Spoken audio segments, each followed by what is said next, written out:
안녕하세요. 전 30 후반의 교사 일을 하고 있는 여성입니다. 익명으로 하는 인사임에도 불구하고 많이 떨리네요. 이런 곳에 글을 적어 보내는 게 처음이거든요. 사실 이곳에 사연을 보내게 되는 건 제 한풀이를 하려고 보내는 겁니다. 제가 소심한 성격이라 저에게 있었던 일들을 주변 사람들에게 쉽게 말하지 못하거든요. 그런데 이곳은 익명이라고 하니 안심을 하고 말할 수 있을 것 같아 이렇게 보내게 됐네요. 그런데도 혹시 나를 아는 사람이 있지 않을까 걱정이 시작됩니다. 또 너무 저를 바보 같다 말씀하실 것 같아 그 점도 걱정이 되네요. 부디 비난과 질책보다는 격려를 해주시면 감사하겠습니다. 그럼 이야기를 시작해 볼게요. 우선 저는 결혼에 실패를 했던 사람입니다.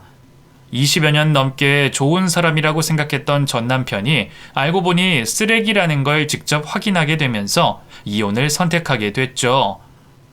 전 남편은 저와 어린 시절부터 한 동네에서 가깝게 지냈던 친구였습니다. 초등학교 시절에는 한 동네 같은 학교에서 어울려 지내다 중학생이 되면서 서로 다른 학교로 진학하게 됐죠. 그때까지만 해도 전 남편은 저에게 평범한 친구들 중 한 명일 뿐이었습니다. 물론 제가 워낙 소심한 성격의 소유자라 초등학교 시절에도 어울리는 친구가 많이 없어 몇 안 되는 친구긴 했지만 특별히 더 애틋하게 생각을 하는 친구는 아니었어요. 그런 전 남편과 저의 사이가 달라진 건 중학교를 진학하고 난 이후였습니다. 앞서 말했듯 제 성격이 워낙 소심하고 겁이 많은 편이라 제가 진학을 하게 된 중학교에서 괴롭힘을 당하기 시작했거든요. 조용한 저와 달리 일진이라는 노는 아이 무리들이 저를 만만하게 생각하고 괜히 저를 괴롭히고 돈을 빼앗으며 못살게 굴었습니다. 그렇게 학기 초부터 학교 적응에 어려워하고 있을 때 도움을 줬던 친구가 전 남편 석호였어요. 무슨 수를 썼는지 모르겠지만 석호의 말 한마디에 저를 괴롭히던 아이들이 행동을 멈췄어요. 그 후에도 석호가 항상 제 곁에 맴돌며 다른 학생들의 괴롭힘에서 지켜줬죠. 덕분에 저는 힘들었던 학창 시절을 무사히 마칠 수 있었고 원하던 대학에 입학하게 됐습니다. 석호와 저는 아쉽게도 대학이 떨어져서 이전처럼 자주 만날 수는 없었지만 멀리 떨어져 있는 동안에도 저희는 항상 연락을 놓지 않고 지냈어요. 그리고 언젠가부터인지 모르게 저는 그런 석호를 홀로 짝사랑하고 있었습니다. 하지만 괜히 고백을 했다가 차이고 친구 사이로도 남지 못할 거라는 두려움에 저는 고백 한번 해보지 못했죠. 그런데 어느 날 석호가 먼저 제게 마음이 있다며 고백을 해왔고 이미 마음이 있었던 저는 그 사람의 됨됨이를 알고 흔쾌히 고백을 받아들였습니다. 그렇게 친구에서 연인이 된 저희는 서로 바쁜 대학 생활 때문에 자주 만나지는 못했지만 조용히 사랑을 키워갔습니다. 저희가 연애를 하다 보니 확실히 전과는 많이 달랐어요. 서로 좀 더 깊은 관계가 돼서 그런지 전과 다르게 석호가 평소에 어울리던 친구들까지 만나게 됐거든요. 그런데 어울려 다니는 친구 중 한 명이 오래전 저를 괴롭혔던 애들과 가까이 지내던 남자아이라는 걸 알게 됐습니다. 제가 괴롭힘 당했을 때 그 애도 주변에 있던 걸 몇 번 본 적이 있었어요. 저를 직접 괴롭히진 않았지만 석호의 친구가 저를 괴롭힌 그 애들과 가깝다는 건 사실이었죠. 저에게는 트라우마나 마찬가지인 그 아이들과 당시 사귀고 있던 남자친구와 가깝게 지내는 사이라는 게 참을 수가 없었어요. 그래서 저는 남자친구에게 그 친구와 거리를 뒀으면 좋겠다고 부탁을 했지만 석호 입장에서는 자기 친구는 좋은 친구고 그 애들과 친분 때문에 곁에 있었던 것 뿐이라며 대수롭지 않게 말했습니다. 직접 괴롭힌 게 아니라고 해도 방관 또한 폭력인 걸 모르는 건지 저는 그 일로 남자친구와 자주 다투게 됐어요. 제가 몇 번을 싫다고 말했는데도 석호는 이미 다 지난 과거 일인데 왜 그러냐며 저를 이해하지 못했습니다. 저희는 그 일로 크게 싸우고 냉각기를 갖게 됐고 저는 그 사이 이별까지 고민하고 있었어요. 그런데 그때 하필이면 제가 임신을 하게 됐다는 걸 알게 됐습니다. 아직 대학 졸업도 안 했는데 임신을 했다고 하니 저는 어린 마음에 두렵고 당황스러울 수밖에 없었어요. 그래서 부모님께 차마 말씀도 못 드리고 남자친구에게 먼저 연락을 할 수밖에 없었죠. 저만큼이나 석호 역시 어렸기에 당황할 거라 생각했습니다. 그런데 예상과 달리 석호는 꽤나 덤덤하게 저를 책임지겠다고 말했죠. 책임지는 게 당연하다는 듯 결혼하자 말해주는 남자친구에게 저는 고맙기만 했죠. 그렇게 저희는 양가 집안의 임신 소식을 알리게 됐고 부모님들은 이른 나이에 사고를 친 저희 때문에 곤욕스러워 하셨지만 이미 엎질러진 물이라 반대도 하지 못하셨어요. 아이 때문에라도 서둘러 결혼을 해야 했던 저희들은 급히 예식장을 잡고 이른 결혼을 하게 됐습니다. 준비 없이 치르게 된 결혼이었지만 그래도 남자친구와 좋은 결실을 맺었다는 생각에 행복했는데 제가 아름다운 신부로서 가장 행복해야 했을 그날에 저는 다시 보고 싶지 않은 사람을 보게 됐어요. 바로 학창시절 저를 괴롭히며 저에게 지우고 싶은 기억을 안겨다 줬던 가해자들이었죠. 전 남편 친구 중에 그 애들이랑 어울리던 그놈 때문인지 남편을 축하하겠다며 결혼식을 찾아왔던 거였어요. 그 애들 덕분에 저는 무거운 마음일 수밖에 없었습니다. 하지만 그런 저의 마음과 달리 결혼식은 무사히 치러졌고 저는 출산 준비를 하며 남은 대학 생활을 이어가게 됐습니다. 이제 유부녀로서 곧 엄마가 되고 신혼생활에 바빠야 할 시기였지만 아쉽게도 휴학할 수 있는 학기가 제한적이라 저는 얼마 남지 않은 학기를 임신 상태로 수료해야 했거든요. 그래서 저는 임신한 몸으로 학교까지 다니며 고생이 많았습니다. 그래도 저를 걱정하고 챙겨주는 남편 덕분에 저는 행복했어요. 우리 두 사람 다 아직은 학생 신분이었기에 각자 학교 생활을 하고 집에서 잠시 만나 시간을 보내는 게 전부였지만 그때마다 저와 아이를 걱정해주는 전 남편 덕분에 저도 버틸 수 있었죠. 그렇게 임신 6개월 차에 접어들며 저도 어느덧 배가 꽤 나온 상태였어요. 부른 배로 열심히 학교를 다니던 저는 어느 날 혼자 집으로 돌아가다가 친구들과 어울리고 있는 저희 남편의 모습을 보게 됐습니다. 반가운 마음에 가서 아는 체를 하려고 하는데 그 순간 옆에 웬 여자가 같이 있는 게 보였죠. 그리고 그 여자가 학창시절 제 따돌림을 주도했던 그 이가연이라는 것을 깨닫고 너무 놀랐어요. 도대체 두 사람이 왜 같이 있는 건지 궁금하던 그때 또 한 번 충격적인 장면을 보게 됐습니다. 두 사람이 자연스럽게 진한 스킨십을 하는 것을 목격하게 됐던 거죠. 연인 같아 보이는 두 사람의 모습에 저는 자연스럽게 남편의 뒤를 쫓을 수밖에 없었습니다. 남편이 친구들과 어울리고 있는 술집의 반대편에 2층 가게로 들어가 마시지도 못할 술을 시켜놓고 두 사람의 행동을 지켜보고 있었습니다. 그러자 제가 그동안 전혀 몰랐던 남편 모습들을 보게 됐죠. 담배 냄새 싫어한다던 남편이 줄담배를 피우고 있었고 저를 괴롭혔던 가연이와 길바닥에서 진한 스킨십을 나누는 모습은 제가 한 번도 상상한 적 없던 일이었습니다. 너무 충격적이라 당장이라도 쓰러질 것 같았지만 저는 덜덜 떨리는 손으로 그 장면들을 증거로 남겨뒀어요. 그렇게 뒤를 계속 쫓았던 저는 남편이 가연이와 모텔로 들어가는 것까지 확인하게 됐습니다. 망연자실한 저는 충격에 집에도 가지 못하고 한참 밖을 서성일 수밖에 없었죠. 그렇게 한참 만에 집에 들어갔더니 남편이 샤워를 하고 있더라고요. 그 사이 두 사람의 문자 내용까지 확인하게 된 저는 더 이상은 참을 수 없어 남편에게 아까 일을 따져묻게 됐습니다. 그러자 방금 전까지도 좋은 남편인 척하던 남편이 본색을 드러내더라고요. 네가 어떻게 나한테 이럴 수가 있어? 어떻게 임신한 나를 두고 바람을 펴? 그것도 나를 괴롭혔던 그 애랑. 야, 그럼 내가 진짜 너 같은 걸 사랑해서 만난 줄 알았어? 야, 나도 네가 임신만 안 했으면 결혼까지 할 생각 없었어. 그나마 지고지순한 줄 알고 집에서 식모처럼 쓰려고 그랬더니 왜 이제 와서 억울한 척을 하냐? 남편은 제게 씻을 수 없는 상처를 주며 제가 지금껏 자신의 장난감이었다고 말을 하고 있었습니다. 그 말에 충격을 받은 저는 결국 짐을 챙겨 집을 나갈 수밖에 없었어요.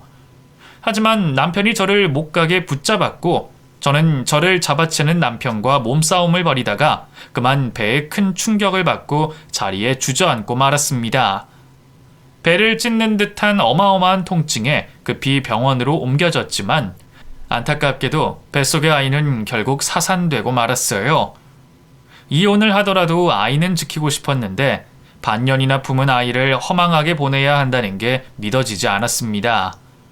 결국 모든 것을 잃은 저는 남편과 이혼 소송과 폭행으로 인한 유산 소송을 하게 되고 지저분한 법정 싸움 끝에 이혼을 하고 갈라설 수 있었죠.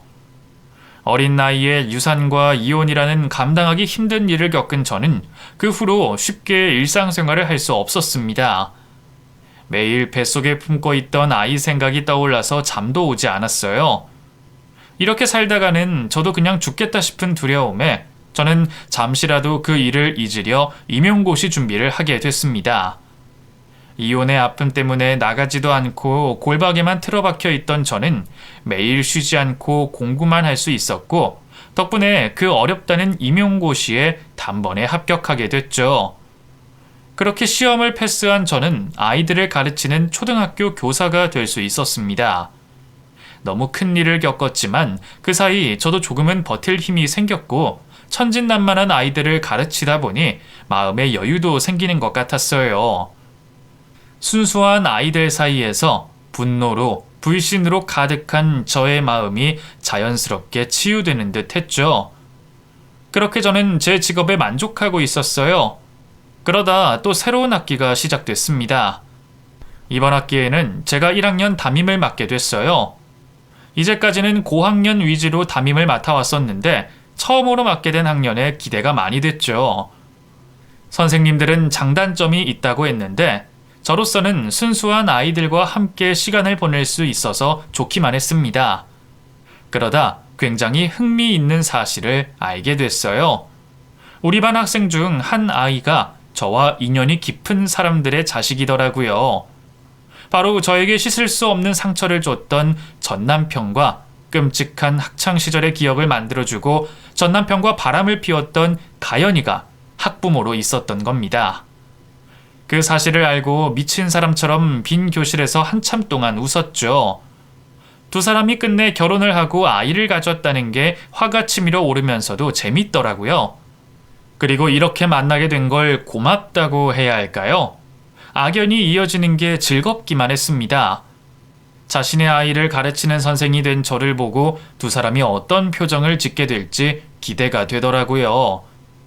입학식 날 수정이가 외할머니와 찾아온 걸 다행이라 생각했습니다. 서로를 알아보고도 얼렁뚱땅 넘어갈 수 있는 입학식 날보다 길고 진지하게 만날 날이 곧 있었으니까요. 그래서 그날을 학기 초부터 기대를 했던 것 같아요. 그렇게 큰 기대를 안고 맡게 된 1학년 담임 선생님 생활을 시작하게 됐죠. 그 일과 별개로 1학년들과 하게 된 학급 생활은 제가 생각한 것만큼 즐거웠습니다. 아직 초등학생이라고 하기엔 유치원생에 더 가까운 아이들이었고 저의 손길이 더 많이 필요하던 존재들이다 보니 더 빨리 그리고 깊이 교감할 수 있었죠.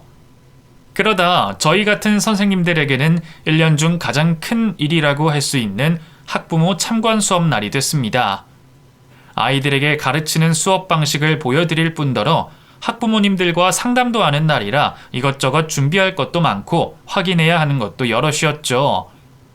몇 차례 학부모 참관 수업을 해봤던 저 역시도 그날은 꽤나 긴장이 되던 날이었어요. 아무래도 아주 오랜만에 전 남편과 가연이를 볼 수 있는 날이라서 더 긴장을 했던 것 같네요. 그렇게 학기 초부터 기대를 했던 학부모 참관 날이 됐습니다. 보통 저학년 참관 수업의 경우 3교시 이후로 진행되는 경우가 많아 1, 2교시는 평소처럼 진행을 했고 3교시부터 본격적으로 학부모님들을 모시고 수업을 시작하게 됐죠. 준비를 열심히 한 덕에 큰 문제 없이 수업을 진행할 수 있었고 아이들 역시 학교로 찾아오신 부모님께 멋진 모습을 보이려 의욕적인 태도로 수업에 참여해줬어요. 여느 때처럼 밝고 참여도가 높은 수업을 하고 있던 도중 학부모 두 분이 반으로 들어왔습니다. 제가 기다리고 있었던 가연이와 전 남편이었죠. 두 사람의 익숙한 실루엣을 보자마자 한눈에 알아볼 수 있었어요. 전 두 사람을 보고 미소가 지어지던데 두 사람은 제 얼굴을 확인하며 멍한 표정을 짓고 있었습니다. 그리고 서로 속삭이며 앞에 있는 사람이 제가 맞는지 확인을 하고 있었죠. 의심할 바 없이 저라는 걸 알게 된 두 사람은 어쩔 줄 몰라 하며 초조한 모습을 보였습니다. 그 모습이 재밌어서 일부러 수정이에게 더 많이 질문을 하고 수업에 적극적으로 참여를 시키며 두 사람의 초조해하는 모습을 지켜보며 즐거워하고 있었죠. 아쉽게도 짧은 수업 시간이 끝이 났고 잠시 쉬는 시간이 됐습니다. 두 사람과 말을 하고 싶었던 저는 쉬는 시간을 알리는 알람이 나온 후에도 수정이 옆에 있었죠. 몇몇 학부모님들과 인사를 나누고 있었는데 두 사람이 사라져 있었어요. 분명 쉬는 시간을 맞아 수정이 곁으로 올 거라고 생각했는데 말이죠. 두 사람을 쫓아가기로 했습니다. 곁에 계시는 학부모님들께 양해를 구하고 학급 밖으로 나가게 됐죠. 밖으로 나가니 두 사람이 복도 저 멀리서 도망을 가고 있는 모습이 보였고 그래서 두 사람을 뒤쫓아 뛰어가게 됐습니다. 그러다 벽에 부딪혀 넘어진 전 남편을 붙잡을 수 있었죠. 무슨 귀신이라도 봤어? 제발 저려 도망친다고 해도 자식까지 두고 도망칠 만큼 겁이 나는 거야? 뭐야? 당신 왜 수정이 담임이야? 설마 우리한테 복수라도 하려고 일부러 꾸민 짓이야? 일부러? 내가 그렇게까지 대단한 사람이면 너희들 이렇게 정상적으로 살게 두진 않았지. 진작에 지옥으로 떨어뜨리지 않았을까? 나도 수정이 기록부 보다가 알게 됐어. 너네 두 사람 이름 보고. 내가 그 사실을 알고 얼마나 웃었는지 아니? 결국에 결혼을 했구나. 이 벌레만도 못한 것들이. 나는 그때 받은 상처 아직도 아물지가 않는데 얘들은 잘 살고 있구나. 그러면서 난 참 바보 같다라는 생각이 들더라고. 그러다 이게 기회이지 않을까 싶었어. 너희들에게 복수할 수 있는 기회. 그래서 오늘 정말 기다렸어. 우리가 이렇게 오랜만에 만나게 될 날을. 전과는 많이 달라진 저의 모습에 전 남편은 많이 당황하고 있었습니다. 그때 가연이가 어느새 저희들 곁에 와서는 과거 학창시절처럼 저를 대하며 화를 내기 시작했죠. 야, 너 미쳤어? 그래서 뭘 어쩔 건데. 이제 네가 선생 돼서 우리 애라도 괴롭히겠다는 거야? 너 그러다가는 잘려. 그걸 몰라? 그리고 내 아이가 당하는데 내가 가만히 있을 것 같아? 너 세월이 많이 지나서 잊어버렸나 본데. 예전에 너랑 내가 어떤 관계였는지 기억나게 해줄까? 다행이다. 넌 예전과 다를 게 없어서. 그래서 오늘 확실히 알게 됐네. 이제 너 따위 무섭지가 않아. 안 그래도 걱정했거든. 네 말처럼 아직도 내가 예전의 나여서 널 무서워할까봐. 기억나게 할 수 있으면 해봐. 그렇게 하다가는 이제 네가 역으로 얻어맞을 것 같은데. 그리고 나 선생님이야. 아무리 내가 너희들에게 원한이 깊다고 해도 그걸 아이한테까지 전가시키진 않아. 앞으로 내가 할 일은 아이를 키우는 너희가 어떤 사람들인지 다른 사람들한테 알려주는 거야. 그것밖에 없어. 너네가 살고 있는 동네, 아파트, 이웃 주민, 회사 동료들, 그 외의 모든 사람들한테 알려줄 거야. 너희가 얼마나 파렴치하고 더러운 사람들인지. 근데 오늘은 그런 짓 안 해. 오늘은 경고하려고 부른 거니까 들어가자. 이제 곧 수업 시작이야. 수정이 혼자 두면 되겠어? 뭐? 미친년이. 내가 너한테 이런 협박을 들었는데 순순히 따라가고 싶을 것 같아? 그건 내가 알 바가 아니지. 우선 수정이 있는 반으로 들어가. 교실에서 학부모님들께 너희들이 어떤 사람인지 알리기 전에. 굳이 시간 재촉할 필요가 있겠어? 다른 건 몰라도 사람들에게 소문이 나는 건 안 되는 일이었나 봐요. 두 사람은 어쩔 수 없다는 듯이 제 말을 따르게 됐습니다. 그 모습을 보게 되니 입가에 작은 미소가 번지더라고요. 앞으로 제가 하는 말을 어디까지 또 언제까지 참고 따라올지 궁금해지기 시작했습니다. 그리고 이러한 일이 생길 때마다 곧 죽을 것 같은 표정을 지을 거라고 상상하니 기대가 될 수밖에 없었죠. 종이 울리기 전 반으로 돌아가게 된 저와 두 사람은 아무 일도 없었던 것처럼 행동을 했고 저는 다시 아이들과 함께 참관 수업을 시작하게 됐습니다. 그리고 수업을 시작하기에 앞서 학부모와 아이들에게 하고 싶었던 말을 전하게 됐죠. 이제 우리 반 학생들 부모님들께서 얼추 다 참석을 해주신 것 같아서 수업을 시작하기 전에 제가 학부모님들께 그리고 우리 아이들에게 한 가지 말씀을 전하려고 합니다. 학업 성취가 낮고 숙제를 안 해오는 건 괜찮지만 친구를 때리거나 놀리거나 괴롭히는 일에는 절대로 참지 않을 겁니다. 만약 그런 아이들이 있고 가정에서 그 아이들을 방관하신다면 저는 다른 학생들을 위해서 어떤 방법이라도 강구해낼 겁니다. 그러려면 부모님들의 역할도 중요합니다. 물론 너무 착하고 예쁜 저희 반 아이들 보면 여기 계신 부모님들 중에는 그런 분들이 없으시겠지만 아이들이 부모님들의 바른 면을 보고 자랄 수 있도록 가정에서도 늘 아이들의 인성교육에 많은 관심을 가져주시길 부탁드립니다. 제가 하게 된 이야기가 단호하게 들려 아이들에게는 무섭게 들릴지 모르겠지만 보통의 학부모들에게는 더없이 안심이 되는 이야기일 거라 생각했습니다. 다들 자기 자식이 피해자가 되기를 걱정할 뿐이지 가해자가 된다고 생각하지는 못하니까요. 하지만 누군가에게는 제 말이 협박처럼 들릴 수 있을 거라 생각했어요. 자기 자식 앞에 당당하지 못하고 불안에 떨 수밖에 없는 누군가가 있다는 걸 알고 있었으니까요. 그런 사람들이 누구인지 잘 알고 있는 저는 그 두 사람의 눈을 피하지 않고 꼿꼿하게 노려보며 그 이야기를 전했습니다.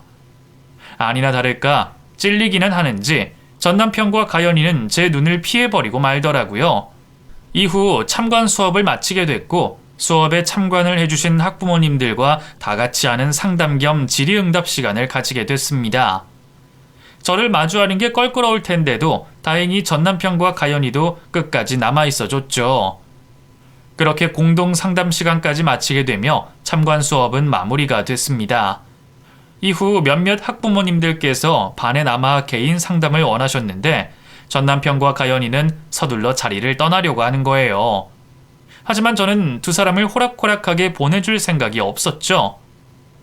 수정이 부모님, 어디 바쁘게 가실 일이 있으신가요? 아니시라면 오늘 수정이 때문에 오신 만큼 저랑 상담 좀 하시면 좋겠네요. 제가 수정이 관련해서 꼭 해드릴 말씀이 있어서요. 어딜 도망가냐 싶었던 저는 아이를 핑계로 두 사람에게 학부모 상담 이야기를 꺼냈습니다.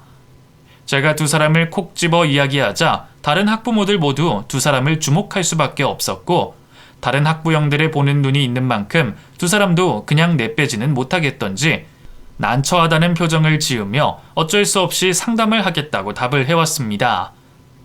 다른 학부모님들과 모두 상담을 마치고 난 후 가장 마지막으로 남겨뒀던 두 사람과 다시 마주할 수 있었어요. 다행히 수정이는 상담을 기다리던 사이 수정이 외할머니께서 데려가셨는지 보이질 않았습니다. 저로서도 수정이가 없는 게 더 편했어요. 말을 가릴 필요도 없었고 두 사람에게 하고 싶은 말을 그대로 전할 수 있었으니까요. 오랜만에 만나게 된 저에게 따로 할 말이 없는지 두 사람은 제 앞에서 괜히 딴청을 피우며 저와 눈을 마주치길 거부했지만 저는 오랜만에 마주한 그 인간들에게 웃어 보이는 여유를 보여줬죠. 아까도 말했지만 두 사람을 이런 식으로 다시 만나게 될 줄은 몰랐는데 세상 참 좁다.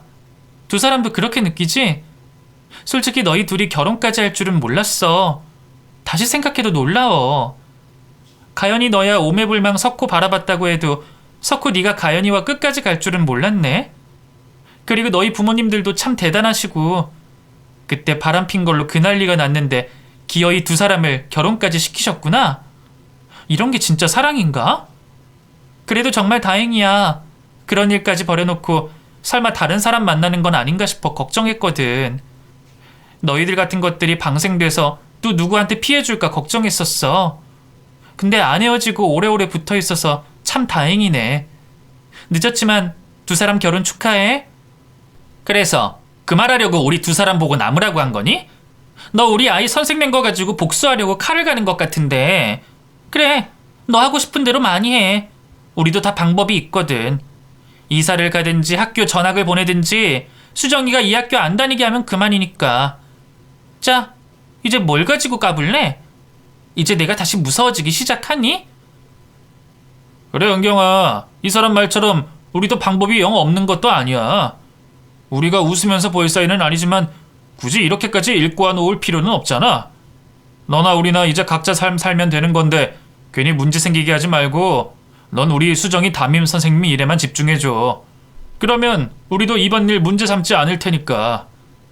두 사람은 제가 한 말을 협박이라고 생각했는지 날선 반응을 보였어요. 상관없었습니다. 이러한 반응 보일 거라고 예상 못했던 것도 아니었으니까요. 아쉽네. 수정이 착한 아이라서 정이 많이 갔는데. 그리고 너희들과도 오랜만에 봤는데 벌써 이렇게 헤어진다고 하니 아쉽고. 그래, 이사를 가든 전학을 가든 하고 싶은 대로 해봐. 그런데 너희들 첫 아이라서 그러니? 아직 아이들하고 학부모 세계를 잘 모르는 것 같다? 너희가 내게서 도망간다고 문제가 해결될 것 같아? 그건 너무 우리 때 생각이지 않니? 요즘은 달라. 커뮤니티가 얼마나 발전됐는데. 만약에 너희들 과거로 문제가 생겨 소문이 돌잖아? 그럼 너희가 어디를 가든 그 소문이 따라다닐걸? 어쩌면 너희가 이삿짐을 풀기도 전에 그 소문이 엄마들 카페나 지역 커뮤니티에 이미 퍼져 있을지도 몰라. 요즘은 그래. 그래서 서로서로 조심하고 문제 안 생기게 하려고 노력하고. 학부모들만 그런 줄 아니? 요즘 애들도 얼마나 빠른데.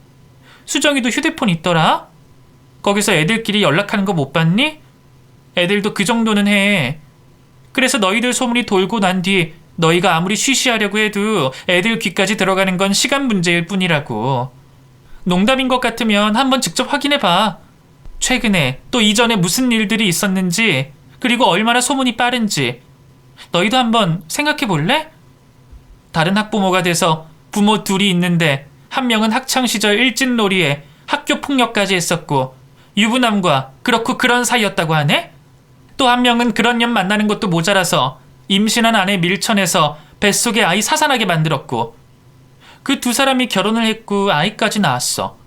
누가 들어도 공분할 이야기가 아니니? 그런 부모와 가까이 하고 싶겠어? 아이는 어떻고? 이제 너희들이 어떤 상황에 놓여 있는지 알겠니? 다시 말해서 너희들이 생각 없이 저질렀던 행동들 모두 지금은 너네 족쇄가 돼서 따라다니고 있는 거야. 그리고 지금 너희가 어떻게 행동하냐에 따라 수정이에게 그 족쇄를 채울 수도 있는 거고.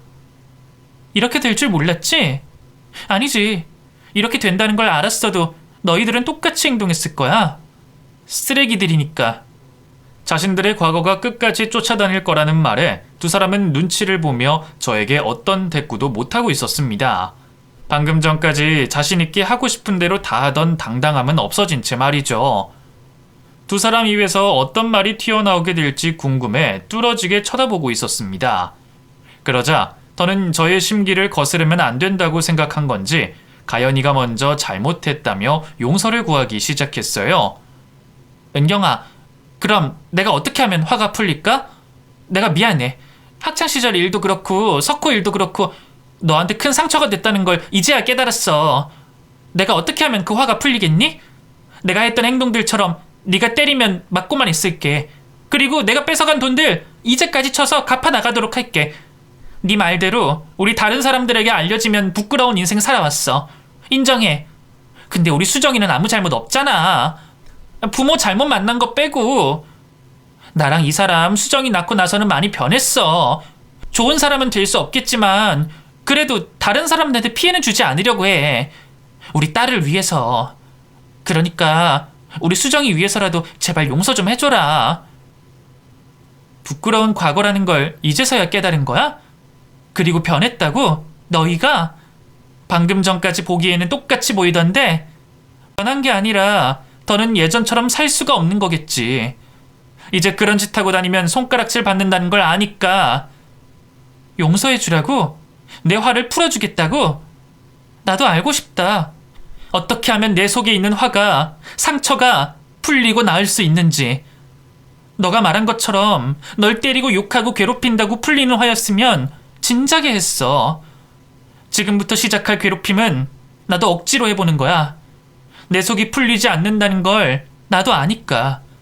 그렇게 해서라도 내 억울함 달래보려고. 알아? 제가 진정은커녕 오히려 흥분을 하자 더는 안 되겠는지 전 남편도 저에게 용서를 구하는데 합세를 했습니다. 무릎까지 꿇으면서 말이죠. 은경아, 정말 잘못했어.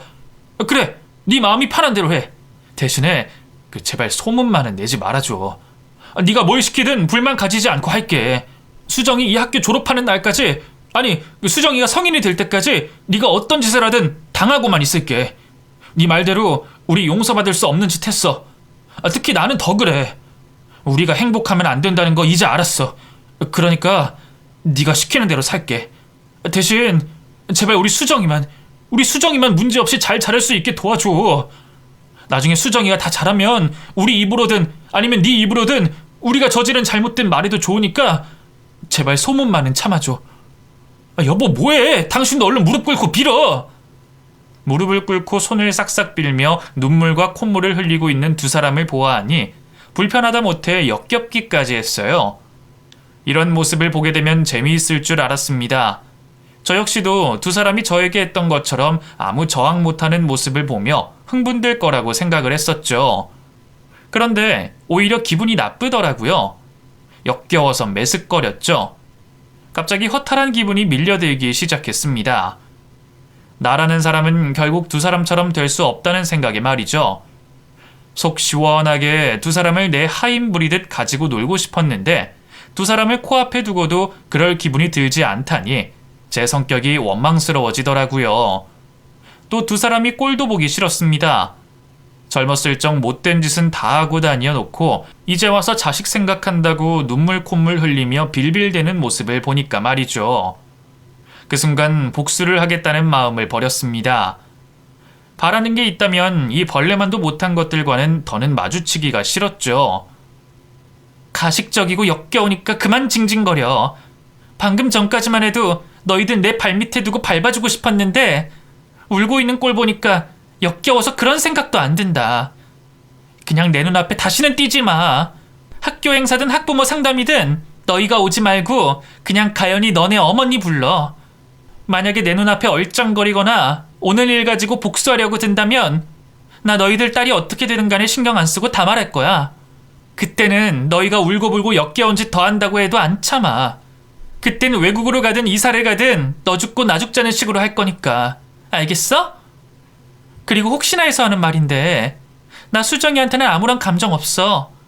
우리 반 학생이고 내가 1년 동안 잘 가르쳐야 하는 아이야. 그러니까 걱정하지 마. 너희들 때문에 어떠한 차별도 받을 일 없으니까. 은경아 정말 고마워. 우리가 평생 반성하면서 살게. 정말 고마워. 그딴 말도 듣기 싫으니까 내 눈앞에서 꺼져. 결국 아주 짧은 시간 동안 한 복수로 만족을 하고 두 사람을 돌려보내게 됐어요. 두 사람이 돌아간 이후 저 혼자 시간을 가지며 오늘까지 있었던 일들에 대해 생각을 하게 됐죠. 애초에 저 같은 사람은 복수와는 거리가 멀었던 것 같다는 생각이 들었습니다. 두 사람을 앞으로 괴롭힌다고 하더라도 얼마나 어떻게 괴롭힐 수 있을까 싶었죠. 어설프게 복수하며 웃음거리가 되느니 이렇게 끝나게 된 게 다행일지도 모른다고 생각을 했습니다. 그렇게 그날의 일을 마지막으로 두 사람과의 악연은 영원히 덮어두려고 했어요. 이후 저는 학생들 담임 선생님이라는 역할에 맞게 이전과 같은 학교 생활을 하게 됐습니다. 수정이 역시 다른 학생들과 똑같은 대우를 받으며 저희 반의 학생으로서 수업을 받고 있었죠. 약속처럼 두 사람은 제 앞에 얼씬도 하지 않았고 저 역시도 최대한 두 사람과 부딪히지 않으려고 노력을 하고 있었습니다. 그러다 생각지도 못한 곳에서 충격적인 사실을 알게 됐어요. 학교 수업을 하다가 말이죠. 미술 시간이었는데 다양한 도구들을 가지고 도화지에 자신들의 가족들을 표현하는 수업이었죠. 학생들 모두 다양한 방식으로 자신의 가족들을 도화지에 표현하고 있는데 수정이가 좀 독특했습니다. 수정이가 표현한 도화지에는 수정이 주위의 가족들이 표현되어 있었는데 도화지 모서리 끝 구석에 한 사람이 따로 있었어요. 그 사람은 누군가 싶어 물어보게 됐죠. 우리 수정이는 온 가족들한테 사랑을 많이 받나 보다. 수정이가 가장 가운데 있네. 그런데 여기 멀리 떨어진 사람은 누구를 표현한 거야? 엄마랑 친하게 지내는 그림자. 근데 나도 얼굴을 본 적 없어서 누군지는 잘 몰라요. 누군지 모르는 그림자야? 그런데 가족으로 표현했어? 거의 맨날 집에 있는데. 엄마랑만 친해요. 맨날 엄마랑 방에 있어서 얼굴은 못 봤고요. 근데 항상 웃음소리가 나요. 그래? 엄마가 전화통화하는 건 아니고? 목소리도 들리는데? 가끔 뒷모습도 보고. 근데 엄마가 그림자 아저씨 있을 때는 방에서 못 나오게 해요. 그래서 가끔 학교 갔다 왔을 때나 화장실 갈 때 빼고는 본 적이 없어요. 그때도 맨날 뒷모습만 보고. 어른들은 엄청 복잡하게 노는 것 같아요. 귀찮게. 아무리 생각해봐도 수정이가 해주는 말이 이상하게 느껴졌습니다. 수정이에게 들었던 내용을 정리해본다면 모르는 남자가 낮에 가연이와 방 안에 있다는 소리인데 이걸 어떻게 이해를 해야 하는 건가 싶었죠. 머릿속에는 한 가지 생각밖에 들지 않더라고요. 가연이 얘가 다른 남자를 집으로 데리고 오고 있다는 생각이 들었어요. 나중에는 수정이에게 입단속을 시켰다는 말을 듣게 되면서 더 확신을 할 수 있었습니다. 어이가 없더라고요. 결혼한 남자를 이혼까지 시키며 하게 된 결혼 생활을 제쳐놓고 다른 남자를 만나고 있다는 말이었으니까요. 그런 짓을 하면서 제 앞에서는 눈물을 흘리며 뻔뻔히 수정이 걱정을 한다는 게 이해가 되지 않았습니다. 미친 것 같더라고요. 저는 두 사람과 마주치지 않기로 했었기 때문에 모른 척하고 넘어갈 생각을 하고 있었죠. 그런데 개인적인 감정을 다 덮어두고 생각해봐도 지금 이러한 일이 벌어지고 있는 걸 마냥 지켜보는 게 수정이 정서에 좋을 것 같지 않아 보였습니다. 가연이를 불러다 말을 하는 게 좋겠다고 생각이 들었죠. 그런데 저에게 이야기를 듣게 된 가연이가 흥분을 하며 저를 못된 년으로 몰아세워갔습니다. 뭐? 너 지금 무슨 말도 안 되는 소리를 하고 있어? 너 수정이 이용해서 복수하려고 이러는 모양인데 너 이렇게 나오면 나도 가만히 두고 볼 수만은 없어. 너 아동학대로 신고할 거라고. 애한테 이상한 소리 주입시키는 것도 학대라는 거 몰라? 너 지금 무슨 소리 하는 거니? 나 지금 수정이 담임 선생님으로서 말을 하고 있는 거야. 너희들한테 복수하려는 게 아니라 수정이가 걱정돼서 말하는 거라고. 내가 복수하려고 마음먹었으면 널 불렀을 것 같아? 네 남편을 불렀지? 너가 바람을 피는 남자를 만나든 나랑 상관없어. 다만 조심 좀 하라는 거야. 수정이랑 한 공간에서 그러면 어쩌자는 거야? 그러니까 그게 무슨 소리냐고! 너 그때 우리가 네 앞에서 빌었던 거 가지고 자신만만한 것 같은데 그건 언제까지나 내 과거에 대한 잘못으로 빈 것뿐이야. 이렇게 생사람 잡으면서 괴롭히면 나도 가만히 있지 못한다고! 그리고 내 애는 내가 알아서 잘 돌볼 테니까 관여 안 했으면 안 해? 애도 없으면서 남의 가정일에 관여하는 거 좀 우습지 않니? 괜히 학교로 불렀다고 생각할 찰나 가연이가 먼저 넘어서는 안 되는 선을 넘더라고요. 내가 누구 때문에 어떤 이유로 아이를 잃어버리게 됐는지 가장 잘 알고 있는 사람인 가연이가 저에게 아이를 들먹인 겁니다. 그 순간 수정이를 생각해 꺼낸 말이 복수의 칼날로 바뀌게 됐죠. 돌아가려는 가연이를 붙잡고 오해를 한 것 같다며 사과를 하게 됐습니다. 그리고 안심을 하는 가연이 몰래 전 남편에게 연락을 해 학교로 오라고 했죠. 수정이 학교 생활에 대해 상담을 하며 시간을 끌던 사이 전 남편이 학교로 도착해 반으로 찾아왔어요. 찾아온 전 남편을 보며 가연이는 당황을 하고 저를 째려보기 시작했죠. 당신이 여기 왜... 너 진짜... 됐어 여보, 인연 이야기 들을 필요 없어. 우리 또 협박하려고 부른 것뿐이야. 내가 말했지? 전혀 저렇게 물러서지 않을 거라고. 어떻게든 우리 괴롭힐 거라고 얘기했잖아. 그냥 가. 그냥 가고 우리도 법적으로 대응해버리자. 전현이 지가 말한 대로 행동하면 우리 이민이라도 가버리지 뭐. 먼저 선수를 친 가연이는 전 남편을 저와 떨어뜨려 놓으려고 용을 썼습니다. 전 남편은 어리둥절해했고 전 이 기회를 놓칠 수 없어 서둘러 수정이가 그린 그림을 보여주게 됐죠. 이 그림 수정이가 가족을 그린 거야. 여기 끝에 보이지? 이 모서리에 있는 가족이 누구라고 생각돼? 내가 궁금해서 물어보니까 수정이는 매일 너희들 집에 찾아오는 사람이라고 하던데 매일 엄마랑 방 안에서 웃으면서 지낸다고. 석호 너 회사 그만두고 이제 장사라도 하니? 그 시간에 집에 있게? 혹시나 해서 불렀어. 나도 이전에 철석같이 믿고 있던 사람한테 당한 적이 있어서 조심 좀 하라고. 특히 수정이가 보고 있는데 더 조심해야 하지 않을까? 그런데 가연이 쟤는 왜 저렇게 화를 내는 거니? 제발 저리는 건가? 제가 한 말을 듣고 전 남편은 흔들리기 시작했습니다. 다른 사람도 아니고 수정이에게 그러한 말을 들었다고 하니 의심이 될 수밖에 없었겠죠. 제 앞에서 가연이를 의심하더라고요. 당신 저 얘기 무슨 소리야? 우리 집에 누가 찾아오다니? 누가 찾아오는 건데? 당신 방 안에서 누구랑 있었는데? 당신까지 왜 이래? 전형 거짓말 믿는 거야? 내가 부르긴 누굴 불러? 은경이가 수정이한테 직접 들었다고 하잖아. 내가 수정이한테 물어볼까? 그래야 솔직히 말하겠어? 석호야, 그것뿐만이 아니야. 수정이가 그러는데 가끔 뒷모습도 본 적 있다고 해. 또 가연이가 가족들한테는 비밀이라고 수정이랑 약속을 했다던데? 멀리 떨어져 불구경을 하고 있던 저는 틈틈이 기름을 부어줬습니다. 결국 두 사람은 다툼을 벌였고 저는 두 사람을 반에서 쫓아낸 다음 퇴근을 하게 됐죠. 그 다음날 수정이는 아무런 문제 없이 학교에 잘 등교했습니다. 그리고 그 이후에도 결석 한 번 없이 학교에 나왔죠. 수정이에게 은근슬쩍 부모님에 대해 물어봤지만 다들 잘 계시다는 말만 들을 수 있었습니다. 분명 싸우는 것까지 확인을 했는데 어떠한 반응도 없으니 궁금증만 커져가게 됐어요. 그러다 여름방학을 앞둔 그때 수정이 외할머니께서 찾아와 저에게 이사를 가게 됐다며 인사를 하러 오시더라고요. 그때까지도 저를 피해 도망을 가는 건지 아니면 두 사람 사이에 문제가 있어 도망을 가는 건지 궁금하기만 했습니다. 그렇다고 아무것도 모르고 있는 수정이 외할머니를 붙잡고 이야기를 할 순 없겠더라고요.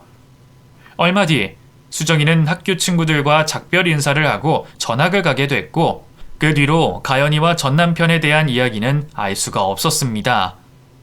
두 사람의 소식을 듣게 됐던 건 여름방학을 마치고 난 이후였어요. 학급 내 어머니들께서 말씀하시는 이야기를 엿듣게 됐죠. 전 남편과 가연이의 집을 포함해 양가 집안들까지 아주 난장판이 됐더라고요. 제가 한 말로 인해 가연이에게 의심을 품게 된 전 남편은 가연이를 붙잡고 난리를 치게 됐고 무조건 시치미를 떼던 가연이 몰래 수정이와 친자 검사를 하게 된 거죠. 그런데 문제는 친자 일부 일치가 나왔다는 거예요. 그러니까 이게 무슨 말이냐면 전 남편의 시댁 가족들 중 수정이의 친자식이 있다는 말이었습니다. 한마디로 개족보가 된 거였죠. 그냥 바람도 아니고 한 집안에서 벌어진 외도로 인해 집안은 쑥대밭이 됐고 결국에는 이혼 소송과 함께 집안 싸움까지 났다고 합니다. 그 과정에서 동네에 소문이 퍼지게 됐고요. 수정이는 외가에서 데려가셨다고 해요. 가연이는 집안에서 쫓겨나게 됐고요. 저 역시 그 소식을 알게 되고 나서는 너무 큰 충격을 받았습니다. 결혼 중에도 다른 이성을 만나는 일이야 두 사람 특기여서 크게 놀랄 일은 아니었지만 한 집안 사람과 결혼과 외도를 동시에 한다는 건 충격적일 수밖에 없었으니까요. 뭐 어찌됐든 간접적으로나마 제가 두 사람에게 복수를 할 수 있었습니다. 가연이는 모르겠지만 적어도 전 남편은 절대 정상적인 삶은 더 이상 살지 못할 것 같아요. 뭐 쉽게 회복될 수 있는 일은 아니니까요. 그리고 아마 두 사람이 앞으로 받게 될 천벌이 더 있을 거라고 생각합니다. 언젠간 그 이야기들을 들을 날이 오게 되겠죠. 그 소식을 듣게 되는 날 다시 한번 이곳에 사연을 보내도록 하겠습니다. 제 이야기는 여기까지입니다. 그럼 저는 이만 인사드리겠습니다.